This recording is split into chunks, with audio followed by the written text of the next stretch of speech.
Olá, pessoal! Dando continuidade aos nossos planos de estudo tutorado do 8º ano, volume 1, desse ano de 2021, professora Kátia. Então, são 4 semanas de estudos. Na primeira semana, a relação entre os modos de vida nômade, sedentário. Semana 2, mundo moderno. As conexões entre a sociedade africana, americana e europeias. Na semana 3, a escravidão dentro da lógica mercantil europeia. E na semana 4, a emergência, então, do capitalismo. Bom, então vamos lá, 4 semanas de estudo. Na primeira semana, então, mundo moderno. Aí a gente vai estar vendo aí sobre a sociedade africana, americana, europeia, sobre o humanismo, o renascimento, o novo mundo, tá? Os objetos de conhecimento, a construção dessa ideia de modernidade e uma nova visão de ser humano e de mundo. Renascimento aí artístico e cultural. Bom, tema: relação entre os modos de vida nômade sedentário com espaço geográfico. Caro estudante, nessa semana você examinará o conceito de modernidade para interpretá-lo como uma construção intelectual de uma determinada época e estritamente vinculado às sociedades europeias e que, portanto, exclui os demais povos. Além disso, você poderá compreender aqui a importância da formação, da consolidação das monarquias absolutistas no período moderno e reconhecerá o humanismo, o renascimento como um movimento que romperam aí com a mentalidade medieval, difundindo uma nova visão de ser humano e de mundo, que influenciou todos os setores da vida do Ocidente. E nesse sentido, então, é importante que você fique atento não somente aos nomes de autores, de artistas e obras do Renascimento e do Humanismo, mas que perceba esses movimentos como fundadores da própria modernidade. Também é necessário aí destacar as importantes transformações empreendidas pela reforma religiosa nesse contexto desse período moderno.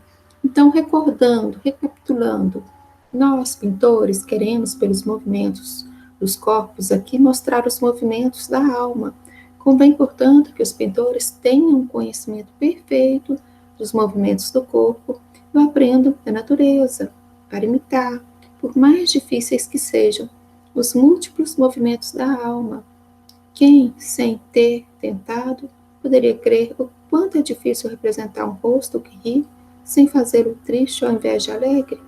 E ainda que poderia, sem grande estudo, exprimir rostos onde a boca, o queixo, os olhos, as faces, a testa se unem no riso ou nas lágrimas.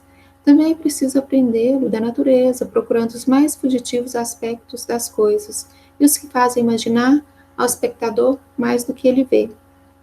Bom, sempre que nos lembramos do tema do Renascimento, associamos esse movimento cultural com a imagem dos grandes artistas plásticos e de suas obras mais importantes, por exemplo, a Mona Lisa, do Leonardo da Vinci. Então, a Escola de Atenas, aí do Rafael, as artes plásticas, elas acabaram por transformar aí no centro de convergência de todas as principais tendências da cultura renascentista, espalhando por meio de seu intenso desenvolvimento os acontecimentos mais marcantes do processo de reconfiguração das relações sociais e mercantis daquela época. Sobre a influência do humanismo, os renascentistas entenderam que a arte deveria ser algo vivo, dinâmico, humano, ou seja, um retrato da própria vida. Eles consideravam que a obra de arte deveria levar quem a contempla a imaginar mais do que o espectador vê. Essa nova perspectiva abriu as portas para a Idade Moderna, que se apresentava como uma proposta distinta, ou seja, diferente daquela da Idade Média. Então, o período do Renascimento. Aqui tem a linha do tempo, segue abaixo a linha do tempo, para que você possa retomar as informações trabalhadas nessa semana e também perceber os principais acontecimentos da Idade Moderna. Então, nessa primeira linha aí de cima, está a pré-história. Que período é esse? Naquela época que tinha as pinturas rupestres, nas cavernas, o ser humano ainda não era sedentário, era nômade. Ele vivia em uma determinada região, acabava a comida, ele ia para outra. Então, ele ainda não tinha se fixado. Tá? Então, é a pré-história. Já na Idade Antiga, período clássico, né? A época da Grécia, aqui as cidades aqui de Esparta, de Atenas. Então, aí o ser humano já fixou, já é sedentário. Então, é o período da antiguidade, é da época de Platão, Aristóteles, Sócrates, uma intensa atividade intelectual nessa época, essas cidades guerreiras, né, Espartas, depois tem Roma, o Império Romano, vai estar aí quase que um imperialismo invadindo outros países, outros povos, né, outras regiões, na verdade, ainda não existe país. Essa ideia de país-nação é só no período moderno, na modernidade, na época das navegações. Na antiguidade aqui, então, você tem o período romano, o Império Romano, vai invadindo as regiões ali, e essa ideia que a gente tem de democracia, república, nesse período clássico, então a Idade Antiga. Aí, com a queda desse Império Romano, o que vai estar acontecendo? A população está indo para o campo, aí o trabalho servil, aí o período da Idade Média, do senhor feudal, período da Igreja Católica, do clero. E na Idade Moderna, aqui, 1453, então final da Idade Média e início da Idade Moderna. Então, a Idade Moderna começa no século XV, época das navegações, aí a descoberta de um novo continente, que é o continente americano, aí o pioneirismo de Portugal nessas navegações, Espanha, Portugal se lançando aí nos mares aí, e buscando novos mercados, e a descoberta de um novo continente, né? Descoberta entre aspas, que já tinham pessoas aqui vivendo, morando, tá? Então, a chegada desse europeu aqui, nesse novo continente. Então, a gente coloca aí descobertas entre aspas, tá? Então, é o período da Idade Moderna. E a Idade Contemporânea, em 1789, o marco aí é a Revolução Francesa, que aí começa aqui uma nova sociedade, aqui agora a democracia, você vai ter elegendo seus governantes, é o fim da monarquia absolutista, tá? Aí o lema da Revolução Francesa, liberdade, igualdade, fraternidade. Então, a idade contemporânea, que vai até os nossos dias de hoje, tá? E aqui embaixo, aliás, aqui no meio, tá aqui Idade Média e Idade Moderna, escrito mercantilismo. O que seria isso, mercantilismo? Na época da Idade Moderna, a época das navegações, a época do renascimento cultural e artístico, a economia que predominava era mercantilista, uma política mercantilista da nobreza, do rei, do monarca, tá? Dessas monarquias absolutistas. O país, eles achavam, o governante, o país, quanto mais ouro, metais, metalismo, mais ouro, prata, ouro tivesse, mais rico seria esse país. E quanto mais regiões, mais colônias tivesse domínio, mais rico esse país seria.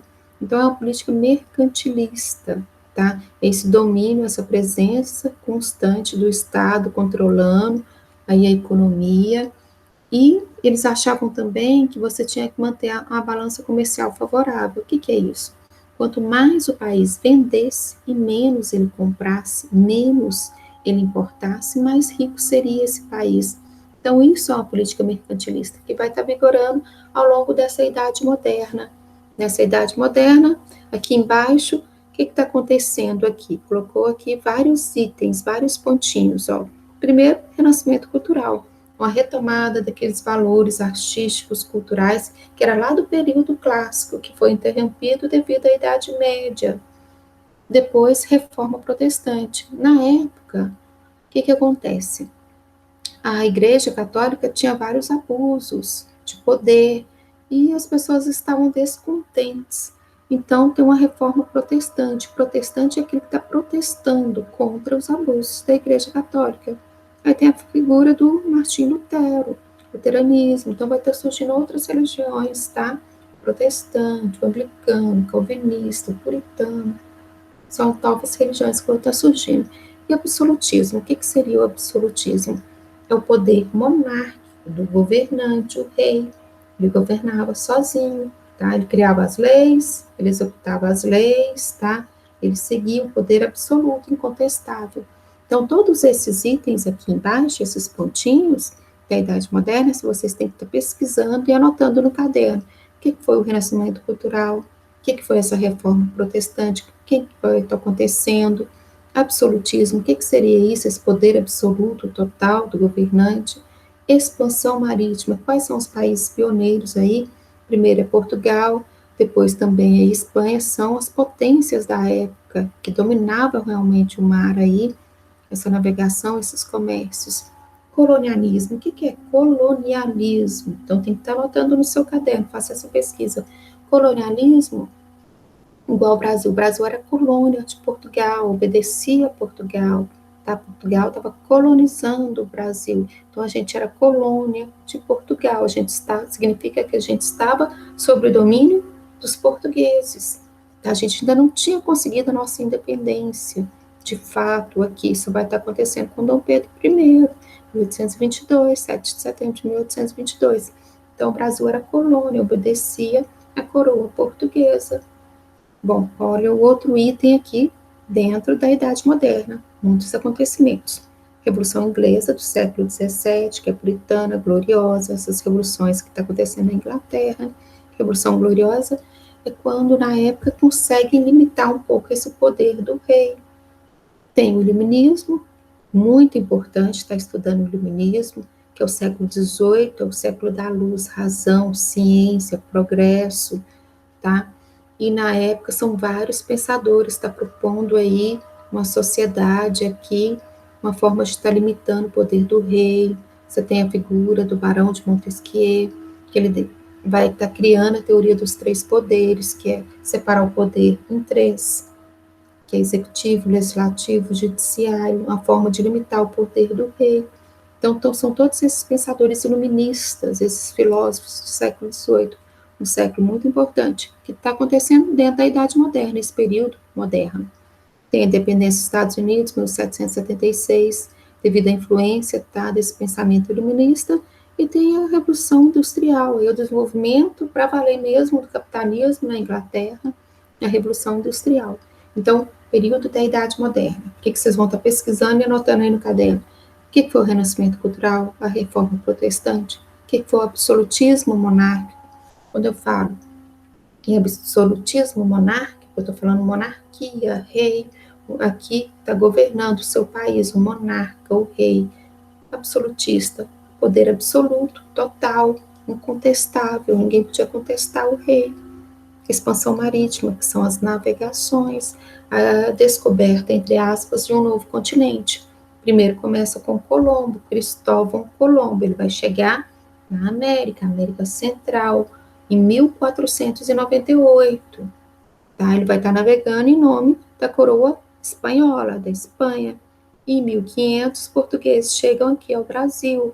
Aí, então, você tem aí o domínio dos mares aí, Portugal, Espanha, nessa expansão marítima, nessas navegações aí do século XV, XVI. Colonialismo, tá? O Brasil tinha que respeitar esse pacto colonial, tá? Aí tá obediente em relação aos portugueses, a gente estava sob o domínio dos portugueses, o governo de Portugal, Revolução Inglesa, Iluminismo, independência dos Estados Unidos e Revolução Industrial. Então, período da Idade Moderna. E para saber mais, vocês podem estar lendo o livro aí de sugestão, Romeu e Julieta. Também tem o filme Mercador de Veneza, e Romeu e Julieta e Lutero, que pode estar vendo também, ajudando. Tem o documentário História do Mundo. Outra sugestão de vídeo, que vocês vão acessar o YouTube, tem Idade Moderna.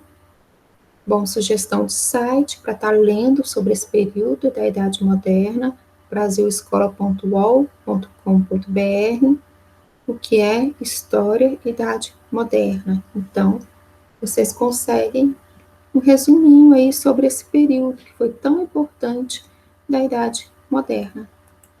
Agora vamos para as atividades. Olha, muitos historiadores denominam a Idade Moderna o período que vai do século XV até o século XVIII, então de 1500 até a Revolução Francesa, que é o marco aí de ruptura, tá? Até 1789. O texto a seguir discute o conceito de modernidade empregado nessa denominação. Leiam e façam o que se pede. À primeira vista, talvez haja muito poucas outras noções que contenham uma dose tão considerável de fluidez e incerteza. Os compêndios referem-se ao início dos tempos modernos, à Idade Moderna, como se tratando de uma coisa absolutamente claras, evidentes mesmo. Mas, a rigor, o que vem a ser, definir uma época moderna?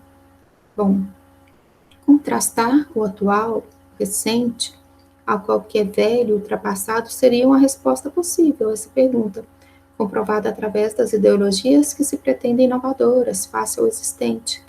Origem assim de sucessivas modernidades. Letra A. Pesquise em um dicionário de língua portuguesa o significado da palavra moderna e registre no caderno. As definições que você encontrou são parecidas ou diferentes com o seu entendimento sobre essa palavra? Explique. Então, aí o conceito de moderno. Letra B. Segundo o autor, de que maneira se define um período como época moderna? O que significa ser moderno na Europa no século XVI?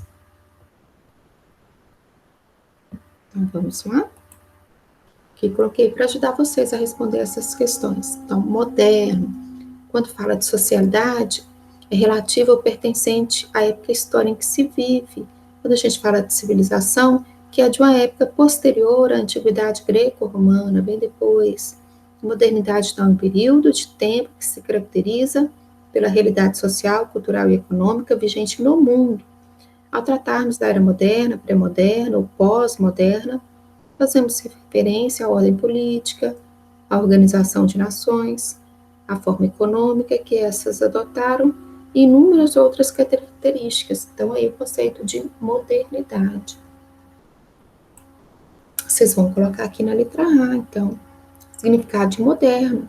E letra B, segundo o autor, de que maneira se define um período como uma época moderna no século XVI? Século XVI é a época do Renascimento, está saindo daquela Idade Média que tinha ali a presença ali muito forte da Igreja Católica por controlando do pensamento, a cultura, a arte. Agora é uma época de navegações, de descobertas, tipo a descoberta de um novo continente. Você pega ali Portugal, ele estava contornando todo o litoral do continente africano até chegar na Índia, na Ásia, uma época de descobertas. Então, é a época de globalização. Globalização não é um acontecimento recente. Século XV, XVI, essa época das navegações, é um período de globalização. Buscar novos comércios ali, outros povos, é uma época de descobertas. Então, isso significa ser moderno, século XVI. Bom, idade moderna ainda, para ajudar vocês. Então, o período das navegações marítimas. As grandes navegações, também conhecidas como expansão marítima, foram processos de exploração e navegação do Oceano Atlântico, que se iniciou no século XV, estendeu até o século XVI. Nesse período, os europeus descobriram novos caminhos marítimos para alcançar a Ásia. Além disso, chegaram pela primeira vez a terras até então desconhecidas por eles, como o continente americano, local ao qual chegaram em 1492. Então, Colombo, na época, navegando ali, em nome ali dos reis ali da Espanha, ele vai estar chegando à América Central, 1498, na ilha chamada Guanahani, tá? Próxima ali a Jamaica, Cuba, que seria hoje. E em 1500, os portugueses aqui no Brasil. Na época, Colombo, ele imaginava que se ele fosse navegando em linha reta, ele ia chegar nas Índias, tá? Ele não sabia que existia um continente aqui. Esse continente era novo para eles, continente americano. Então, ele chegou em novas terras. Então, continuando, agora a questão número 2. A pintura a seguir foi feita por Lavínia Fontana, uma mulher mais proeminente da arte renascentista. Observe a imagem e identifique as características da arte renascentista e, em seguida, por meio de uma pesquisa, explique a participação das mulheres nesse movimento de renovação das artes. Então, vocês vão fazer uma pesquisa quais as características desse período, dessa arte renascentista. Ela é muito diferente do período medieval, do período medievo.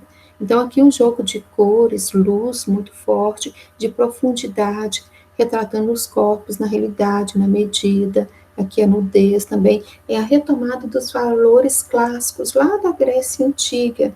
Então, quais são as características que predominam nessas pinturas renascentistas? E coloca aqui para a gente, vai apontando essas características que predominam essa arte renascentista da época do Renascimento, o período moderno, da Idade Moderna. 3. A ponte explica os fatores que propiciaram a disseminação das ideias reformadoras na Europa no século XV e XVI, apesar do enorme poder da Igreja Católica nesse período. O que são essas ideias, disseminação das ideias reformadoras? É a reforma religiosa protestante na época. Lembra do Lutero, ele está protestando contra os abusos da Igreja Católica. Então está surgindo protestante, está surgindo outras religiões, devido ao pessoal que está um pouquinho aí desgostosos com os abusos da Igreja Católica na época, tá? Então pesquisa sobre Lutero, reforma religiosa. Eu coloquei aqui para ajudar vocês um pouquinho, ó. Sobre a reforma da igreja, foi devido à venda de indulgências. Indulgências era o perdão dos pecados. Antes você podia comprar o perdão dos seus pecados. Com isso, muitas pessoas estavam desgostosas contra esses abusos, tá? Da Igreja Católica. E a insatisfação da sociedade com a venda de relíquias, que são objetos sagrados, com a venda dessas relíquias e o perdão dos seus pecados, que são as indulgências. Daí começa um período de reforma religiosa. Os burgueses também já estavam descontentes com a igreja por não poderem cobrar juros, usura. Agiotagem, usura, não podia, a igreja proibia, que era proibido pela Igreja Católica. Então, Martim Lutero criou a Igreja Luterana. Depois foram criadas outras igrejas, calvinista, anglicano, puritano, devido a essas reformas religiosas na época, tá? E a Igreja Católica acabou criando a Contra-Reforma para se reerguer depois da perda de tantos fiéis. E é criada a companhia aqui dos jesuítas, tá? Companhia de Jesus, aí a figura dos jesuítas, para vir para o novo mundo, para catequizar, conquistar novas almas para a Igreja Católica, evangelizar os nativos, os indígenas. É nesse período moderno, Idade Moderna. Bom, característica do renascimento nas artes. Diferente da arte medieval, o renascimento artístico esteve inspirado na antiguidade clássica, ou seja, nas artes greco-romanas, que haviam sido esquecidas durante alguns séculos. Para os artistas do Renascimento, o contexto associado ao período medieval impossibilitou a evolução das artes em diversos aspectos. Isso porque o período medieval esteve intimamente relacionado a uma cultura religiosa, a presença da Igreja Católica muito forte. Daí a ideia de teocentrismo, Deus como centro do universo, né? Período medieval, Idade Média, que regia a vida das pessoas. Foi a partir do avanço científico, social, cultural, que surge o movimento do Renascimento, o qual foi marcado, sobretudo, pelo caráter humanista. Assim, o teocentrismo medieval dava lugar ao antropocentrismo renascentista, com a chegada da Idade Moderna. Antropocentrismo é o homem, tá? Como centro do universo. Teocentrismo era Deus como centro do universo. Todas as explicações eram religiosas, teocentrismo. Agora, a partir das navegações, período do Renascimento, desse renascimento nas artes, é a figura do antropocentrismo, o homem como centro do universo. Então, eles vão valorizar mais o ser humano aqui, suas conquistas, o homem como centro das atenções. A grande contribuição da arte renascentista foi a descoberta da perspectiva da profundidade, este jogo de cores, luzes, que dá esse aspecto dessa profundidade, coisa que era ausente na Idade Média, dentro aí da pintura. Bom, e quem foi Lavínia Fontana? O exercício ele pergunta, quem foi Lavínia Fontana? Juridicamente, em geral, as mulheres eram impedidas de realizar operações práticas necessárias à gestão de negócios, como firmar contratos e comercializar objetos de grande valor. Não é difícil imaginar os muitos obstáculos que se colocavam ao estabelecimento de uma mulher como artista bem-sucedida, capaz de viver do próprio trabalho, fora de espaços, como conventos e cortes. Somente nestes ambientes protegidos, isolados, sempre cercado de outras mulheres, era possível exercer o ofício de artista. Lavínia Fontana, uma artista que produziu fora desses círculos, teve que usar estratégias específicas para consegui-lo, e nisso ela foi pioneira. Então, teve mulheres no Renascimento? Muito pouco, mas teve. E tiveram grande importância e impacto. Uma delas, Lavínia Fontana. Lavínia Fontana não foi apenas uma pintora profissional no período em que isso não era comum, mas também uma celebridade em sua pátria. Era amada e considerada exemplar em suas maneiras, erudição e comportamento, de grande saber também e conhecimento. Apesar de não ter origem nobre, casou-se com um homem que elevava o seu status social, que era raro também na época, sendo querida e admirada por nomes como Cardeal, na época, autor de uma das mais importantes obras a respeito da importância da imagem para o cristianismo, após o Concílio de Trento.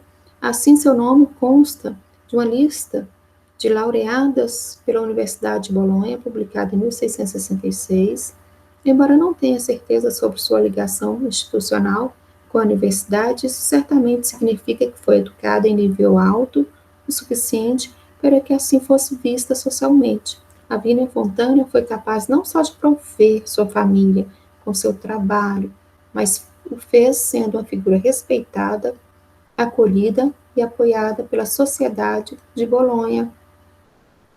Lavínia teve 11 partos e perdeu diversos filhos ainda crianças.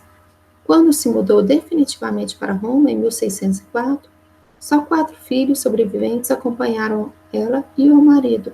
Os registros sobre os padrinhos escolhidos para os filhos ao longo dos anos mostram outras etapas da estratégia dos Fontanas em tecer alianças e proximidades com as mais importantes famílias bolonhesas. Aqui ao lado tem uma figura, um autorretrato. Seria como se fosse a selfie hoje. Ela fez uma pintura, um autorretrato dela em 1577. Então, colocou o espelho aí na frente e ela fez seu autorretrato. Ela mesma pintou ela. Então, aqui, aí na frente, atrás é uma criada segurando uma partitura. Então, essa é a Lavínia Fontana.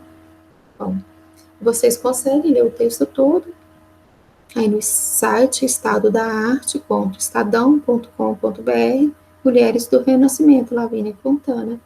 Tá? A matéria aí, dia 17/10/2019.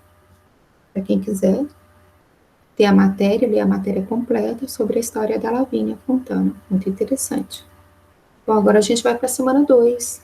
Aqui a gente ainda continua na temática, o mundo moderno, a conexão entre as sociedades africanas, a organização do poder, ainda continua dentro dessa ideia do novo mundo, os povos africanos, pré-colombianos, as lógicas mercantis, aqui o domínio europeu. Então vamos lá, os conteúdos relacionados. Conexões entre a Europa e os povos da América, África e Ásia, pioneirismo português, as grandes navegações do século XIV e XVI, aqui as novas configurações geográficas do território brasileiro, as missões jesuíticas, o tráfico negreiro, dominação versus resistência. Bom, tema, o mundo moderno e a conexão entre sociedades africanas, americanas e europeias.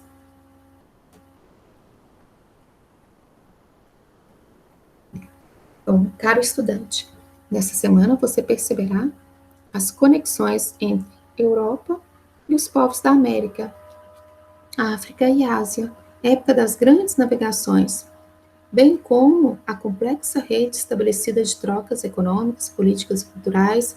A expansão europeia permitiu pela primeira vez um contato entre os povos de todos os continentes do planeta, ampliou os objetivos da nova economia mundial, ao mesmo tempo em que desencadeou competições e alianças comerciais no Atlântico, Índico e Pacífico. Além disso, entenderá que, antes da chegada dos europeus às Américas e à África, possuíam estados organizados, com sociedades hierarquizadas, economias dinâmicas, religiões estruturadas e uma cultura sofisticada. Esses mundos tinham uma dinâmica própria e, em muitos sentidos, eram mais desenvolvidos cientificamente do que os próprios europeus. Ou então, recapitulando, o alto mar era, para os navegadores do século XV, o que o espaço é para os atuais astronautas, com a diferença de que o navegador sabia menos para onde ia e tinha menos esperanças de voltar.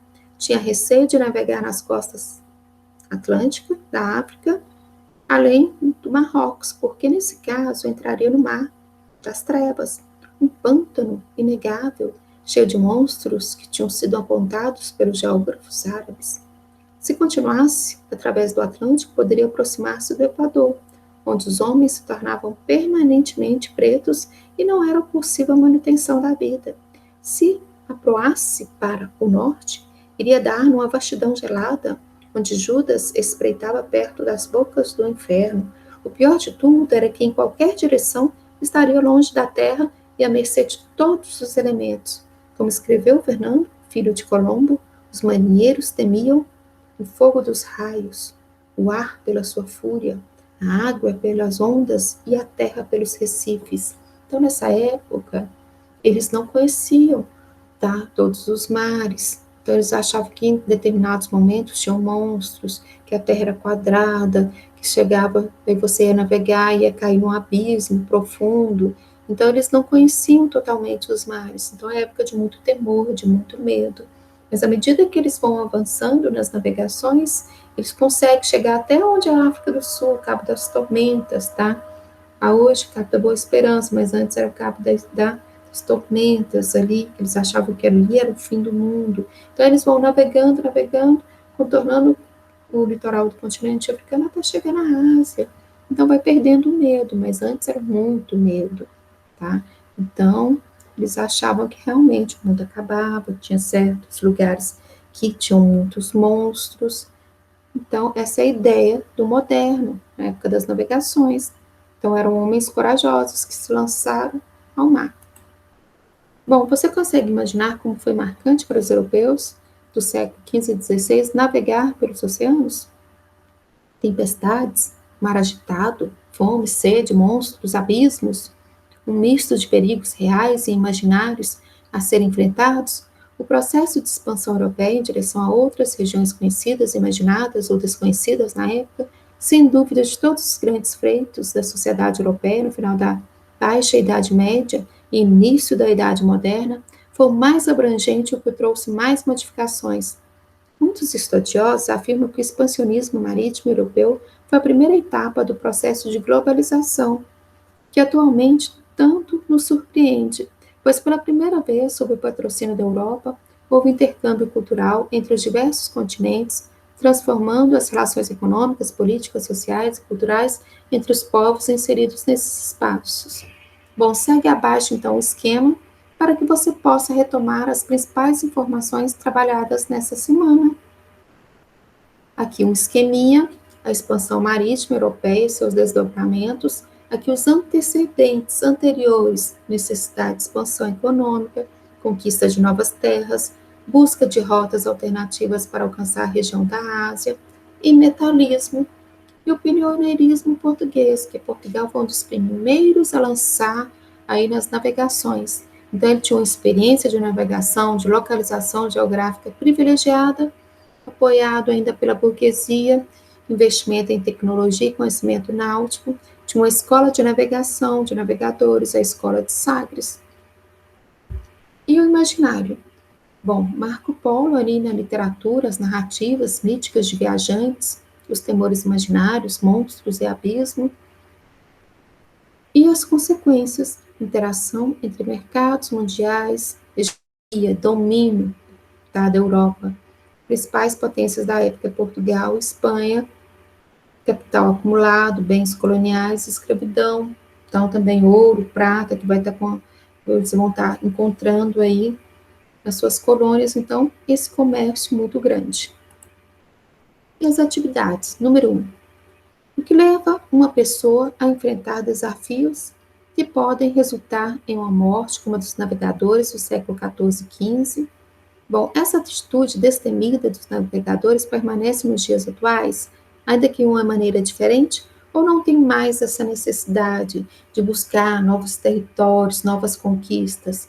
Pensa aí nos astronautas, nos homens aí no espaço, buscar aí conhecer, desbravar, conhecer algo novo. Será que Era só no período moderno das navegações ou hoje, na atualidade, o homem também busca conhecer novos locais, novas regiões, outros países, outros espaços? Bom, vai colocando o que você acha. Ou era só no período moderno, só na época das navegações? Hoje o homem não tem essa curiosidade. Bom, e vamos lá? Continuando. 2. Lei de introdução da Lei 10.639, de 9 de janeiro de 2003. Altera a Lei 9.394, de 20 de dezembro de 1996, que estabelece as diretrizes e bases da educação nacional para incluir no currículo oficial da rede de ensino a obrigatoriedade da temática História e Cultura Afro-Brasileira e da outras providências.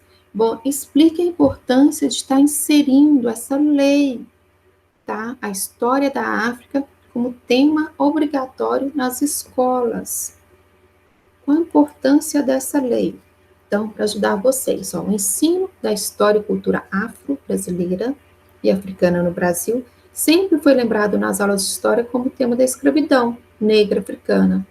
A Lei 11.645, de 2008, altera a Lei 9.394, de 1996, que modifica a Lei 10.639, de 2003, a qual estabelece as diretrizes e bases da educação nacional para incluir no currículo oficial da rede de ensino a obrigatoriedade da temática História e Cultura Afro-Brasileira e Indígena. Bom, com a Lei, então, 10.639, também foi instituído o Dia Nacional da Consciência Negra, que é em 20 de novembro, em homenagem ao dia da morte do líder quilombola negro Zumbi dos Palmares. O Dia da Consciência Negra é marcado pela luta contra o preconceito racial no Brasil, contra a discriminação, racismo, preconceito. Bom, sendo assim, como trabalhar com essa temática em sala de aula? Os livros didáticos já estão quase todos adaptados com o conteúdo da Lei 10.639, de 2003. Mas, como as ferramentas que os professores podem utilizar em sala de aula são múltiplas, podemos recorrer às iconografias, às imagens, pinturas, fotografias e produções cinematográficas para estar trabalhando, então, aí a Lei 10.639, de 2003, que instituiu aí o uso ao ensino obrigatório da história e cultura afro-brasileira e indígena dentro das escolas. Lembrando, 20 de novembro é o Dia da Consciência Negra. Bom, aí questão 3. Nós viemos buscar cristãos e especiarias. Essa famosa frase proferida no contexto do expansionismo português, na chegada dos europeus a Calicut, representa duas motivações das grandes navegações. Identifique e explique essas motivações. Bom, os portugueses continuaram tentando chegar até a Índia, pela rota que contornava ali o litoral do continente africano, até que em 1498, o Vasco da Gama finalmente realizou a tão almejada viagem. Nessa primeira expedição de Vasco da Gama à Índia, em nome da coroa portuguesa, na qual ele chegou com a frase: viemos buscar cristãos e especiarias. O lucro foi de quase 6.000%. Nessas viagens, especiaria, o lucro, tá? Esses produtos. O que eram as especiarias? Cravo, canela, pimenta, ouro, marfim, escravos. Então, todos esses produtos, esse comércio que era feito nessa época das navegações. Aí revendia na Europa com um lucro exorbitante. Bom, a consolidação da presença dos lusitanos, né, dos portugueses no Oriente, constituiria um verdadeiro inferno para os nativos. Os portugueses haviam concentrado seus esforços em direção ao Mar Tenebroso, não só em busca de especiarias, mas antes também em busca de cristãos. Nesse sentido, a palavra descobrir não era usada no sentido de achar algo desconhecido, mas de encontrar o perdido que os antigos já conheciam, portanto, significava redescobrir, reencontrar terras que se sabia da existência, cujo caminho marítimo havia sido perdido através dos tempos.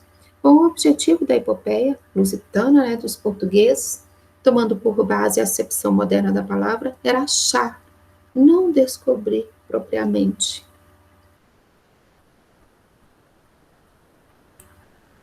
Agora a gente vai para a semana 3. A gente ainda continua nessa temática aí da expansão, as navegações, essas lógicas aí mercantis do domínio europeu sobre os mares. Bom, tema escravidão dentro dessa lógica mercantil europeia no contexto, então, da modernidade, que é o nosso período. Bom, caro estudante, nessa semana você examinará o comércio atlântico realizado pelos europeus portugueses, espanhóis, ingleses, holandeses e franceses com a América e a África, identificando os objetivos mercantis, o papel do Estado no controle do comércio e da colonização, a circulação de mercadorias, o comércio escravo, a exploração das colônias e as disputas entre nações europeias decorrentes do domínio do comércio atlântico. Além disso, compreenderá a formação e o significado que a escravidão assumiu na Idade Moderna, isto é, reconhecer as características que diferenciam do escravismo antigo e da servidão medieval. Então, recordando, recapitulando: coma, coma enquanto há pão; beba, beba enquanto há água. Um dia virá quando o pó escurecerá o ar, quando uma praga debilitará o solo, quando uma nuvem surgirá, quando uma montanha se erguerá. Deixa eu ler novamente. Recordando, então, recapitulando: coma, coma enquanto há pão; beba, beba enquanto há água. Um dia virá quando o pó escurecerá o ar, quando uma praga debilitará o solo, quando a nuvem surgirá, quando a montanha se erguerá, quando um homem forte apoderar-se-á da cidade, quando a ruína cair sobre todas as coisas, quando a tenra folha será destruída, quando os olhos se fecharão na morte, quando aparecerão 3 sinais numa árvore, quando a bandeira da batalha será içada e o povo se espalhará por dentro das florestas. Canção aí profética dos maias. Bom, vivemos em um continente com a segunda maior extensão, um continente americano, grande diversidade cultural, geográfica, uma história rica, a América. Quando os europeus tiveram seu primeiro contato com esta terra, a denominaram Novo Mundo.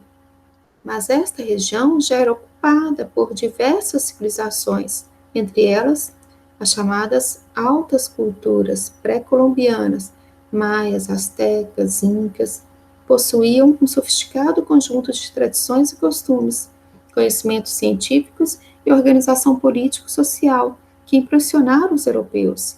Esses e outros povos americanos sofreram com o processo de colonização iniciado pelos espanhóis, pelos portugueses, pelos ingleses. Os espanhóis impuseram sua cultura e iniciaram uma exploração que contou com a mão de obra forçada dos povos nativos, desarticulando toda a estrutura política, econômica e social desses povos.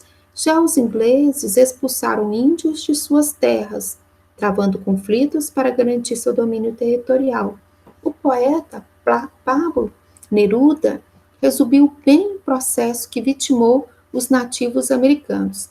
A espada, a cruz, da forma, dizimaram a família selvagem.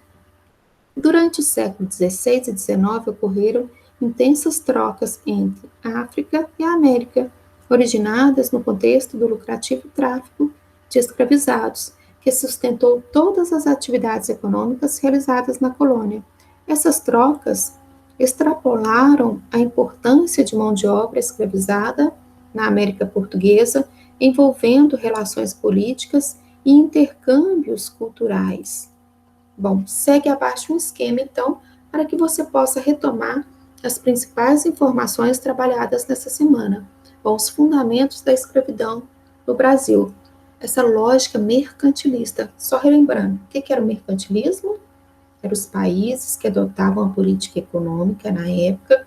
Quanto mais ouro e prata tivesse, mais rico seria. Manter o pacto colonial. Bom, montagem, então, do sistema colonial, inserida na lógica mercantilista, tornou-se a escravidão uma atividade muito rentável, lucrativa. Resistência à escravidão, aqui, escravidão no Brasil, mas vai ter resistência, sim, lutas, tem fugas, formação de quilombos, as revoltas contra escravocratas, a manutenção de suas identidades e culturas originais, o enriquecimento e a compra de alforria. Cartas de alforria é uma carta de libertação. Bom, e a escravidão no Brasil também, ela acontece aí com essa expansão europeia na América, os próprios nativos passaram a ser escravizados, navios negreiros, aí os lucros gigantescos, navios negreiros ou chamados também de navios tumbeiros, que era como se fosse uma tumba, muitos morriam nessas navegações. Então, navios negreiros, lucros gigantescos, fundamental para a relação comercial internacional, sobretudo entre Brasil, Caribe, as 13 colônias, que é os Estados Unidos, as 13 colônias, África e Europa. Consequência, grande parte da população nativa foi dizimada, milhões de pessoas sofreram, retiradas de suas terras natais e levadas para a América, onde perdiam seus nomes, sua cultura, sua identidade, e se tornava um mero produto à venda. Então, aí o trabalho escravo que acontecia, retiradas do seu país de origem. Bom, e para saber mais, tem um filme brasileiro, Sim Senhor, do autor João Carlos Agostinho, sugestões de filme, Quilombo, Quanto Vale é por Quilo, Besouro e 12 anos de escravidão. E um documentário, Caminhos da Reportagem, Ecos da Escravidão, que tem no YouTube. Anotaram? Sugestões de videoaula, Escravidão no Brasil, ou A Maior Cicatriz do Brasil, e um site para estar lendo, pesquisando, anotando, brasilescola.uol.com.br, História, Tráfico Negreiro.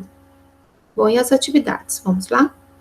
Bom, os portugueses transportavam 500 cativos. Cativos são os prisioneiros. Ó, os portugueses transportavam 500 cativos numa caravela, tá? Um navio, caravela, enquanto os holandeses não embarcavam mais que 300 num navio grande. Um pequeno bargantim português podia transportar até 200 escravos. Um navio grande, até 700. 35 dias durava a viagem de Angola a Pernambuco, 40 até Bahia, 50 dias até o Rio de Janeiro. Bom, tomando como ponto de partida a citação acima, faço uma pesquisa acerca da vida dos indígenas e negros africanos no período da colonização. Investiga as condições dos cativos, dos prisioneiros, africanos, na travessia do Atlântico, a captura dos indígenas no território colonial, as condições de trabalho, as relações pessoais, as relações de sujeição e rebeldia, as formas de resistência cultural. Em seguida, produz um texto com o tema Escravidão no Brasil e dê um título, então, para o seu texto. Lembrando que você vai estar falando sobre esse processo de tráfico negreiro feito pelo Atlântico, a captura ali os cativos, aqui o africano cativo, e aqui no Brasil também dos indígenas, como que eles trabalhavam, como eram as formas de trabalho e de resistência também. O indígena já conhecia a mata, ficava mais fácil de estar fugindo. Aqui, você pega os africanos, era mais difícil, mas eles conseguiam também. Então, eles formavam os quilombos, que eram os locais de refúgio. Então, elabore um texto, no mínimo aí umas 10 linhas, produza um texto e lembre-se de colocar um título para o seu texto. Então, aí na quarta semana, a gente ainda continua nesses temas. E vamos lá, tema, a emergência do capitalismo. Caro estudante, nessa semana você compreenderá dois conceitos, mercantilismo e capitalismo, e estabelecerá contraponto com o feudalismo. A transição do mercantilismo para o capitalismo, bem como a definição desses conceitos, foi muito discutida pelos especialistas e há divergência entre eles. O capitalismo é um fenômeno histórico originado na Europa, em contexto das monarquias absolutistas, da exploração colonial e do desenvolvimento mercantil.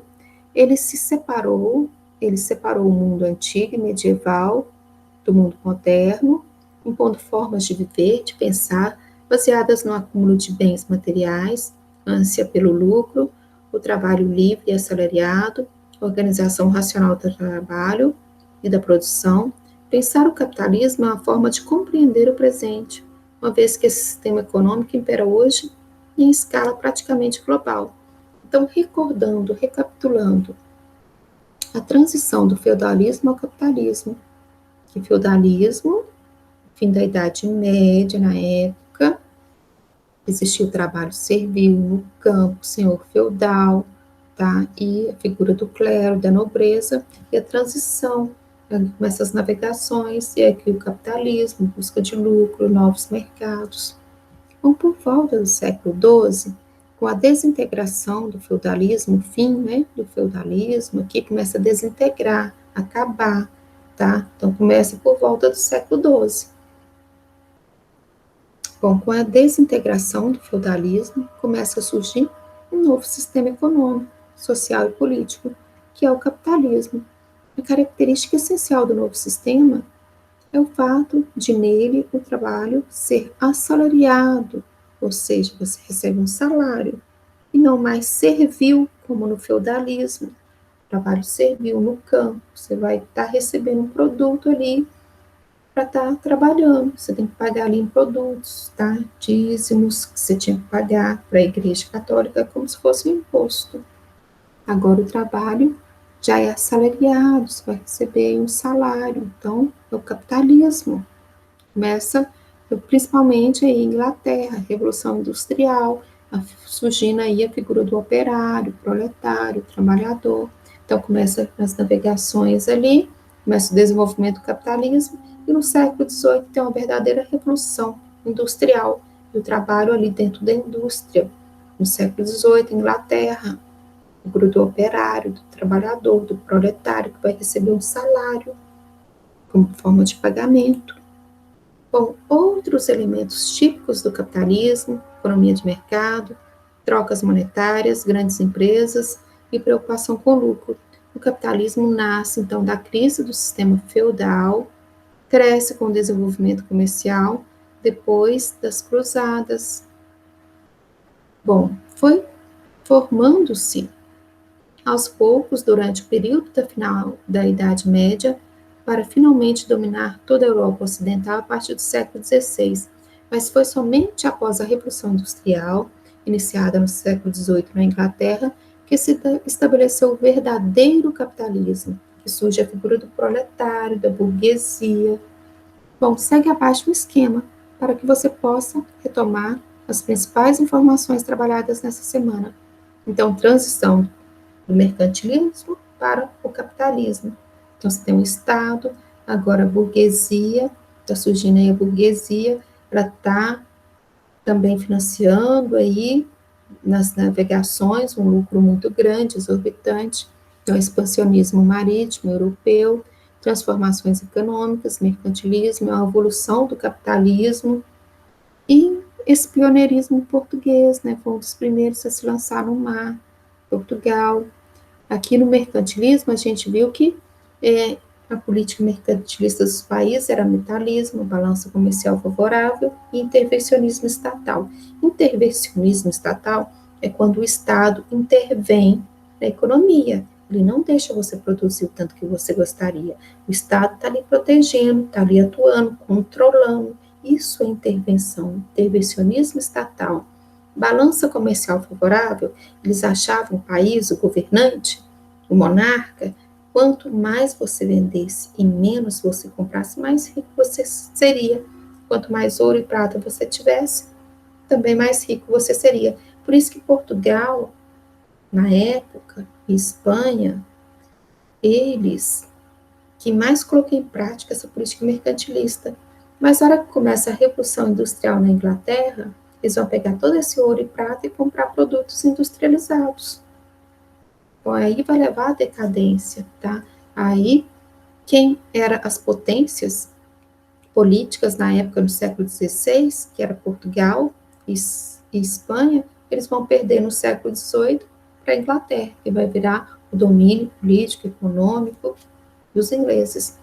Bom, então, aí nessa época acontece essa acumulação primitiva de capitais, aumento da produção e do comércio, e o início, então, nessa etapa final agora do capitalismo, o trabalho assalariado.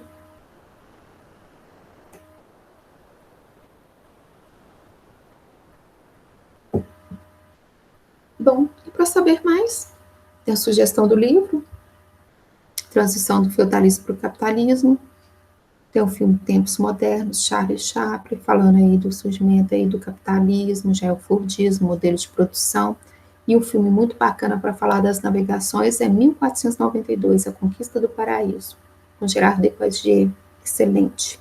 A Conquista do Paraíso, de 1492. Uma sugestão do documentário aí, o capitalismo, como é que surgiu, também disponível aí no YouTube. Outro vídeo é Transição do Mercantilismo ao Capitalismo, também no YouTube, e um site para vocês estarem lendo, escrevendo e anotando, um resuminho todo desse período, é brasilescola.uol.com.br, aí História, Mercantilismo. Também sobre o capitalismo, vocês encontram disponível no site brasilescola.uol.com.br, História e Capitalismo. Então, é importante estar fazendo essa pesquisa e anotando aí no caderno de vocês, assistindo aos filmes também, que ajuda bastante, tá? E vamos para as atividades da semana 4.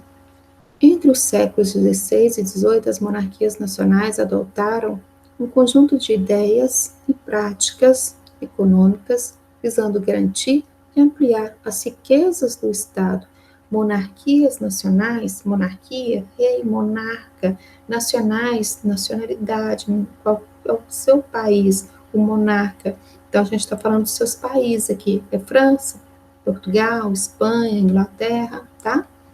Ó, qual nome, letra A, foi atribuído pelos economistas a partir do século XVIII a esse conjunto de ideias e práticas? Bom, mercantilismo. Qual o nome atribuído pelos economistas a partir do século XVIII a esse conjunto de ideias e práticas? Não, aí monarquias absolutistas, a partir do século XVIII, a gente já está aí o desenvolvimento do capitalismo, tá? Século XVIII para frente, a Revolução Industrial, é a Inglaterra, capitalismo, trabalho assalariado. Você vai receber um salário. Bom, e letra B, quais as características que costumam definir esse conjunto de práticas e ideias? Bom, no número 1, está perguntando entre o século XVI e XVIII. Entre o século XVI e XVII é o mercantilismo, tá? E letra C, como essas ideias e práticas transformaram a economia e a sociedade europeia? Isso levou ao desenvolvimento do capitalismo, cada vez mais ampliando aí os lucros, os comércios, intenso comércio nessa época do período moderno, da Idade Moderna. Depois, no número 2, leia a reportagem abaixo e faça o que se pede. Donald Trump, mais próximo do mercantilismo do que do protecionismo. Bom, o presidente americano Donald Trump, frequentemente acusado de ser protecionista, é também considerado um mercantilista pelos economistas, que não hesitam em se remontar ao século XVII para encontrar influências de sua política econômica. Do ponto de vista comercial, sim, sua visão é mercantilista, mas um mercantilismo recondicionado, explica James, professor de economia da Universidade do Texas. Aí, referindo-se, então, a Donald Trump aqui, de reequilibrar a balança comercial de seu país. O presidente americano estabeleceu como meta reduzir o déficit comercial de seu país e acusa os países que vendem muitos produtos aos Estados Unidos, enquanto compram pouco. Bom, considerando então a reportagem, identifique as práticas econômicas do século XVII que estão sendo aplicadas no século XXI. Na verdade, o Donald Trump está fazendo igual aquela economia do mercantilismo do século XVI. Ele quer comprar pouco e vender muito, ele quer proteger a sua economia, tá? Ele quer controlar tudo na época do governo dele. Tá? Então, na época que ele era presidente dos Estados Unidos, era uma política mais conservadora, mais parecida com aquela lá das navegações do século XVI, mercantilismo, de proteção das suas empresas. Bom, continuando, aí a definição para a gente lembrar, aqui política, aqui de mercantilismo, é uma política econômica dos estados modernos, da Idade Moderna, europeus, né, dos países europeus. O mercantilismo foi uma série de práticas aplicadas à economia das nações europeias do século XV até o século XVIII. E o objetivo era enriquecer os países, os estados modernos, por meio dessa acumulação de dinheiro, capitais. Em qual característica? Metalismo, o que significa dizer isso? Bom, riqueza de um país é determinada pela capacidade de acumular metais preciosos. Quanto mais ouro, prata tivesse, mais rico seria o país. Colonialismo, manter um sistema colonial, ter colônias. Bom, monopólios é o domínio, tá?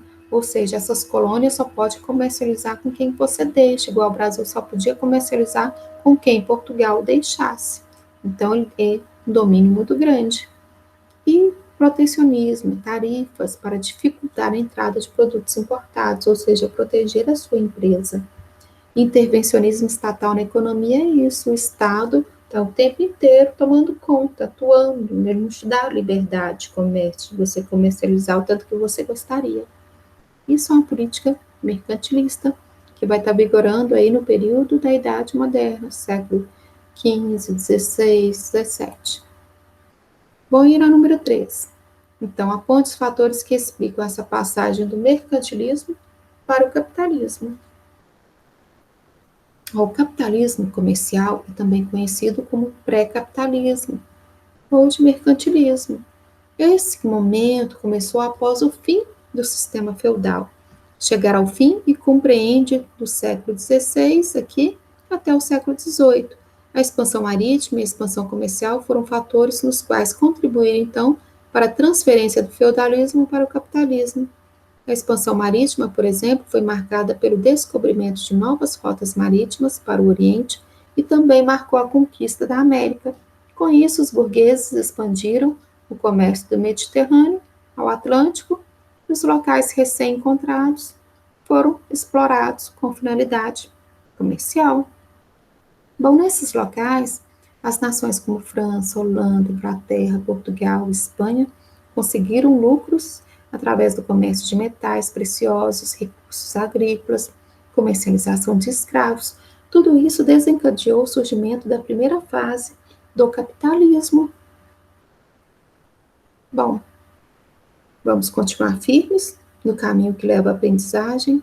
A história é absolutamente fundamental para um povo. Quem não sabe de onde vem, não sabe para onde vai. Daí a importância da história.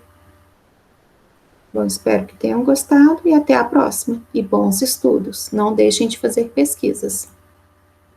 Então, até a próxima.